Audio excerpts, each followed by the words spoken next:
gave me this, so I figured that That's would it, be. that's I don't it. want this, Can I see I it? don't want this one to get out. These flyers are being passed out downtown and to our students. It's not signed. There's nobody's name on there. I can call up and say what's happening. And it's saying that I and some other city council members are trying to close all the bars downtown. They're trying to close downtown. Okay, so you can take a look at that. Okay. Now that's a lie, and it's misinformation. But what it's doing is that there are candidates who are figuring, everybody's looking for an easy way to win, and the way that some candidates are trying to win is by stirring up the student vote that they're trying to close down all downtown so they won't have anywhere to go and party. It is true, and I'll talk about this as long as you have questions about it in great detail, but the short answer about downtown is that we have a challenge downtown in the 4-block district where there are 16 bars. We have a challenge for safety, and we're trying to work to maintain the safety down there or increase it and do it without breaking the taxpayers, because we are spending anywhere from $400,000 to $528,000 of your tax money in that district to staff it up. Now no one's saying the bars need to pay all of that, but we definitely need to find a way forward that's fair to the taxpayers plus maintain the safety. So that's what I'm trying to do, but that's quite different from trying to close all the bars down. So that's a bunch of lies, but it's the kind of thing that students who do not take the time to sort of think at the issues and get to know the issues, they could be bussed down and we could lose the election. And there is we're passing these out to students. The truth about Mercer and downtown. Now, if you have access to students, maybe you do.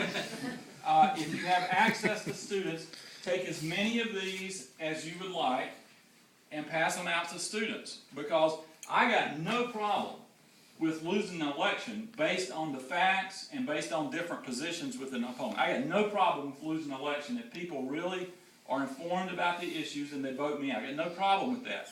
I got big problems with being voted out of office based on a flyer like that, that's full of lies, or like that one over there.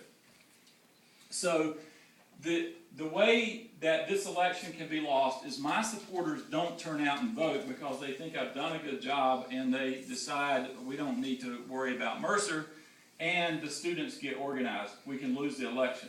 In Ann Arbor, Michigan, some years ago, they elected, students got organized and they elected, I don't know, like a 19-year-old mayor or something like that. I forget how old he was.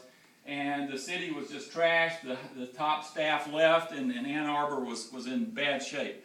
In this city, a few years ago, a seated city council person won her election by 43 votes against student organizing. So it is possible for students to be misled, bussed to the polls, given free pizza, whatever, and I can tell you, you do not want my opponent in charge of a $75 million budget. It's just, I have students involved in my campaign.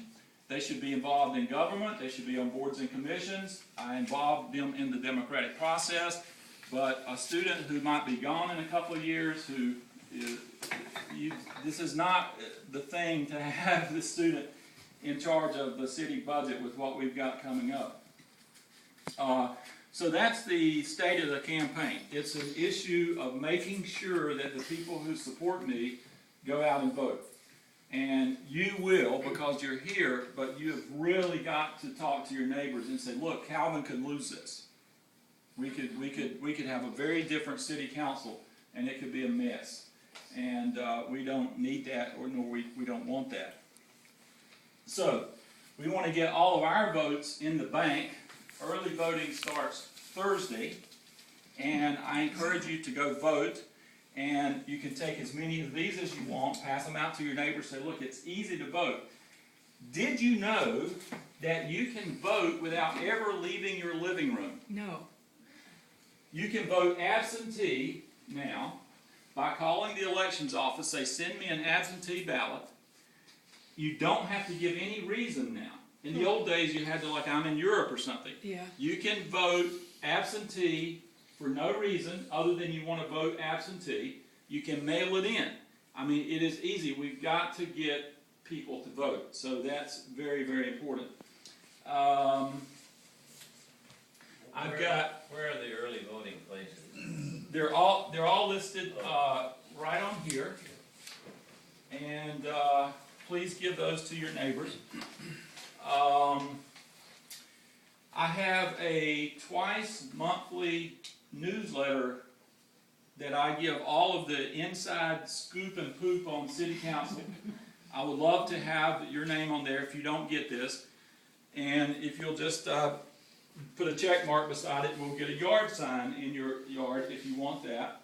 And then if we have the money, I don't know, it's expensive to run